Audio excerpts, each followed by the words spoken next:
Les temps peuvent changer. Les régimes peuvent changer. Mais Dieu ne change pas. Et il est le maître des temps et des circonstances. Il change les temps et les circonstances. Est-ce qu'on peut dire Amen? Est-ce que tu comprends? Dis Alléluia. Le temps viendra. Le temps viendra. Et d'ailleurs, pour certains, le temps est déjà venu. Nous savons d'où nous venons. Nous savons ce que nous étions. Nous savons là où Dieu nous a ramassés. J'ai une bonne nouvelle pour toi ce matin. Dieu a un programme pour toi. Et en son temps, il accomplira. Alléluia. Alléluia. Alléluia.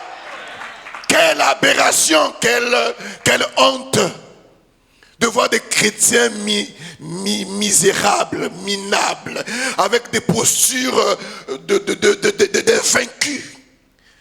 Ils se plaignent, ils se plaignent, ils se plaignent. Dieu n'a rien fait, ils se plaignent.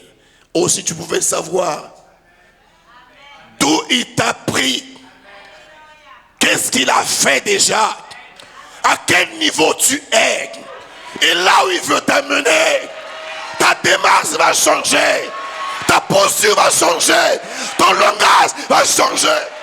Alléluia. Alléluia. Et j'avais dit ici, je pleurais un jour, il m'a dit, hey, je ferai des choses dans ta vie. Mais demandez-moi après combien de temps il l'a fait.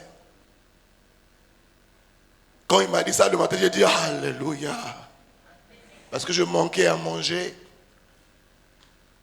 Les gens parfois qui nous regardent et disent, ah, ils sont bizarres, mais vous ne connaissez pas notre histoire. Vous regardez le match, vous n'avez pas suivi le match dès le début. Vous suivez là où je marque les buts, je mets les buts. Amen. Et il est suspect, il marque trop de buts, mais vous n'avez pas suivi comment j'ai commencé. Comment il y avait des cartons jaunes, je tombais, et puis heureusement il n'y a pas de cartons rouges.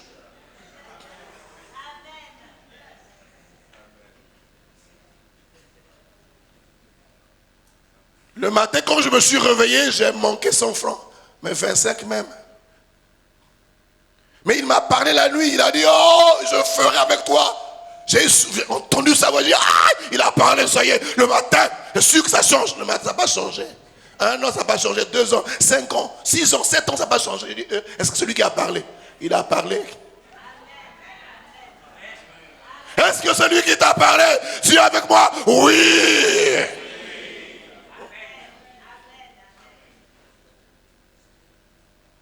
Je parle à quelqu'un ici.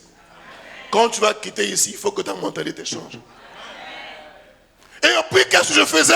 Oh Seigneur, tu m'as parlé et je ne vois pas clair.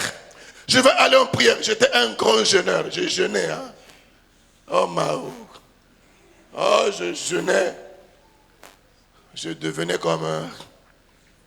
Seigneur, tu m'as parlé. Je t'ai entendu parler. Mais Seigneur, où est ta parole? Et lui, là où il était, il me regardait, il disait, petit, j'ai parlé.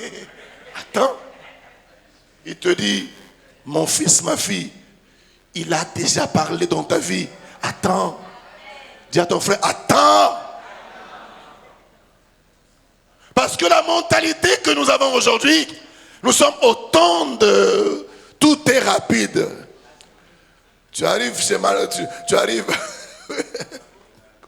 Marc, on veut tout, vite, vite. Tu prends ce que tu as gardé au frigo, tu mets micro-ondes. Donc nous voulons venir à Dieu avec cette mentalité. Dieu ne marche pas comme ça. Vous savez pourquoi il ne fait pas ça?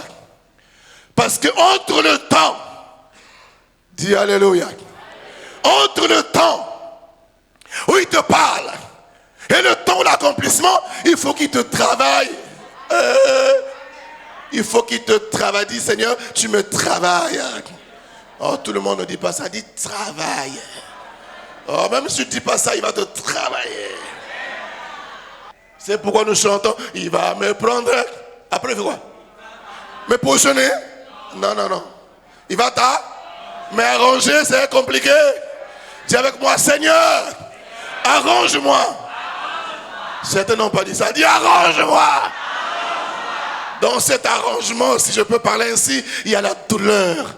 Dis douleur. C'est pourquoi Jésus, on l'appelait aussi l'homme de douleur. Qui veut la douleur ici? Mais il n'y a pas d'élévation sans douleur.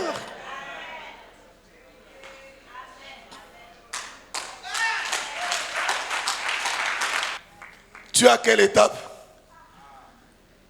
Peut-être à l'étape où les gens ne t'aiment pas. On ne m'aime pas. Je suis malade, on ne m'a pas visité. Oh. Ça c'est... Je ne vais pas venir à l'église. J'étais malade, on ne m'a pas visité. J'ai eu un problème, on ne m'a pas visité. Tu es encore là? Si je ne t'ai pas visité, est-ce que Dieu t'a visité? On va parler de ça.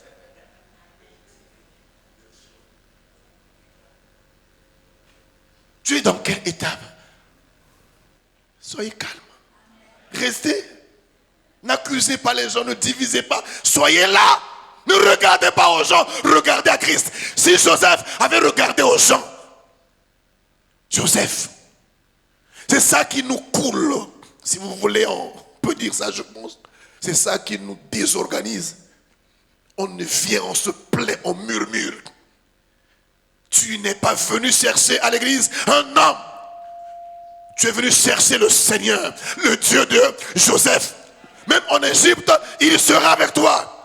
Même de la pauvreté, il sera avec toi. Même de la douleur, il sera avec toi. De la maladie, il sera avec toi. Pourtant, on l'appelle Jéhovah Rapha. Mais tu peux être malade. Il est toujours Jéhovah Rapha. Il n'a pas changé. Je parle à quelqu'un ici. C'est ça qui nous garde. Regardez le cœur de quelqu'un devant ceux qui l'ont vendu, qui l'ont presque tué.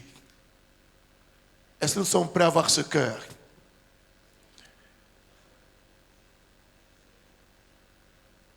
La suite. Voilà 2 ans que la famine est dans le pays et pendant 5 ans encore il n'y aura ni labour ni moisson. Rapidement suite. Dieu m'a envoyé devant vous pour vous faire subsister dans le pays et pour vous faire vivre par une grande délivrance. Tout ce que vous avez fait là, c'est Dieu qui a fait ça. Toutes choses concourent. Romains 8, verset 28. Toutes choses. Toutes choses. Continue. Ce n'est donc pas vous, Mao, ça m'a touché. Ce n'est donc pas vous qui m'avez envoyé ici, mais c'est qui? Oh, voyez, ce n'est pas vous. Est-ce qu'on peut arriver à cette dimension-là? C'est ça qui a fait qu'il réussisse. Il avait un cœur.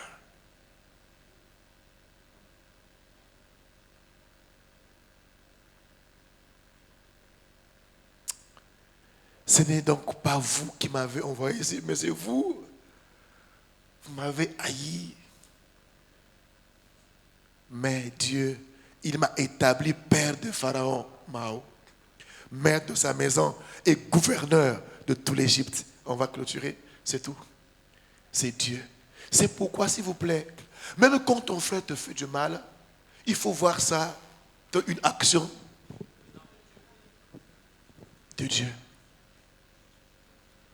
Ça va régler beaucoup de choses. Quand quelqu'un t'a fait du mal, tu as souffert. C'est Dieu. Dis avec moi, c'est Dieu. Mais pourquoi? Dieu a permis ça pour te former, pour te travailler. Et je veux dire ceci. Vous êtes là? Vous êtes là? Vous êtes là?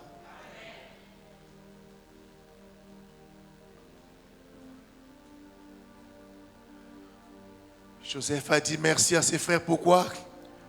Parce que Dieu les a utilisés pour le préparer à la royauté. Vous comprenez? Si un frère te fait du mal, la persécution, Dieu permet ça pour te travailler ton caractère, pour t'apprendre à patienter, t'apprendre à pardonner, t'apprendre à résister.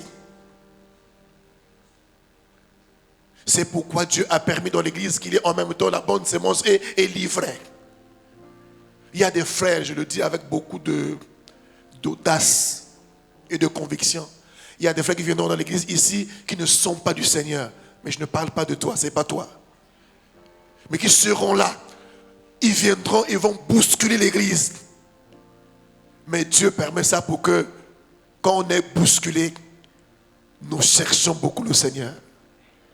Toutes choses concourent au bien de ceux qui aiment Dieu. Dieu a travaillé, Dieu a préparé Joseph jusqu'à l'accomplissement de la mission. En d'autres termes, en conclusion, il y a beaucoup de ressemblances avec qui? Avec Esther. Si Esther, on l'a préparé pendant 4 ans ou bien 3 ans. 3 ans, 4 ans. Mais lui, on l'a préparé pendant 13 ans. Amen. Dieu voulait qu'il soit gouverneur en Égypte. Mais comment prendre un petit du village, gouverner l'Égypte, rester à côté de Pharaon? Fallait qu'il le prépare la prête. D'abord, qu'il passe chez Potiphar en train de... et voir comment les Égyptiens mangent à table. Comment ils s'habillent. Il a vu ça chez qui? Chez Potiphar. Quelle soupe, comment gérer. D'abord gérer la maison chez Potiphar. C'est là où il a commencé à prendre la gestion. Et après, il l'a amené en prison pour voir comment gérer aussi les ressources humaines. Parce qu'il allait gérer les hommes. Et c'est après qu'il a introduit comme un premier ministre. Dieu est un Dieu il nous prépare, il nous travaille. Donc là où Dieu veut t'amener, si je n'ai pas encore prêt, il va te travailler, te briser. Pour que le jour quand tu vas arriver à là où il voulait, tu fasses un bon travail. Donc tu es au temps de la préparation. Dis avec moi conclusion. En réalité, la grande destinée, je voulais aussi dire ici, ce n'est pas le plan de Dieu que Dieu a dans notre vie, ce que Dieu accomplit, mais c'est le ciel. C'est ça notre grande destinée. En fait, le plan de Dieu, il est venu pour nous sauver, pour aller au ciel. Mais avant d'arriver là-bas, nous avons des responsabilités à accomplir. Et c'est ce que Joseph a fait, Esther a fait, et c'est ce que Dieu est en train de faire dans ta vie. Que Dieu te bénisse. On peut se lever. Amen.